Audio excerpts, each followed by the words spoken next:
जब भी किसी अपने की मृत्यु होती है तो हम देखते हैं कि शोक के बीच कई तरह की रस्में निभाई जाती हैं। लेकिन एक सवाल जरूर मन में आता है कि अंतिम संस्कार की ये जितनी भी क्रियाएं हैं, ये ठीक 13 दिनों तक ही क्यों चलती हैं? क्या ये सिर्फ एक परंपरा है जो सदियों से चली आ रही है, या फिर इन 13 दिनों के पीछे आत्मा के सफर का कोई गहरा अनकहा सच छिपा है, जैसा कि गरुड़ पुराण में बताया गया है? चलिए आज इसी रहस्य को समझते हैं। और ये सवाल सिर्फ हमारी जिज्ञासा के लिए नहीं है, ये सवाल सीधा उन रस्मों की जड़ तक जाता है। आखिर क्यों? क्या ये बस समाज के बनाए हुए नियम है, या फिर हर एक दिन हर एक रस्म का आत्मा के आगे के सफर से कोई डायरेक्ट कनेक्शन है? गरुड़ पुराण के हिसाब से ये 13 दिन सिर्फ जरूरी ही नहीं बल्कि आत्मा के अस्तित्व के लिए अनिवार्य हैं। देखिए, गरुड़ पुराण एक बहुत चौंकाने वाली बात बताता है कि मृत्यु के ठीक बाद यमदूत आत्मा को यमलोक की एक झलक दिखाकर वापस उसी के घर पर छोड़ देते हैं। हाँ, बिल्कुल ठीक सुना। अगले 13 दिनों तक वो आत्मा अपने ही परिवार के बीच रहती है, एक अदृश्य मेहमान की तरह, सब कुछ देखते हुए, सब कुछ सुनते हुए। तो इस अवस्था में आत्मा को प्रेत कहा जाता है। सोच कर देखिए, बिना शरीर के वो एक ऐसी दुनिया में फंस जाती है जहां उसे जीते जागते लोगों से भी कहीं ज्यादा तेज भूख और प्यास सताती है। ये एक ऐसी बेचैनी है, एक ऐसी तड़प जिसके सामने वो बिल्कुल बेबस होती है, कुछ नहीं कर सकती। जरा उस आत्मा की पीड़ा को महसूस करने की कोशिश कीजिए। वो अपने ही परिवार को शोक में डूबा हुआ देख रही है। सामने भोजन रखा है, पानी है, लेकिन सब कुछ उसकी पहुंच से बाहर है। वो उन्हें छू तक नहीं सकती क्योंकि फिजिकल वर्ल्ड से उसका नाता अब टूट चुका है। और उसकी इस भयानक भूख प्यास को मिटाने का सिर्फ और सिर्फ एक ही रास्ता है, परिवार द्वारा की जाने वाली खास रस्में। और यहीं इन रस्मों का सबसे बड़ा रहस्य सामने आता है।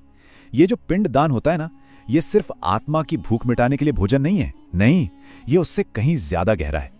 ये असल में आत्मा के अगले सफर के लिए एक नया सूक्ष्म शरीर बनाने की प्रक्रिया है। हर दिन जो पिंड दिए जाते हैं वो उस नए शरीर के एक एक हिस्से को बनाते हैं। जैसे पहले दिन सिर, फिर गर्दन और कंधे, और 10वें दिन तक एक अंगूठे के आकार का पूरा शरीर तैयार हो जाता। तो इसका मतलब क्या हुआ? मतलब ये कि आत्मा के पास अब 2 शरीर हैं, एक मांस और हड्डी का जो पृथ्वी पर ही छूट गया, और दूसरा ये सूक्ष्म यातना शरीर जिसे पिंडदान की रस्मों से बनाया गया है।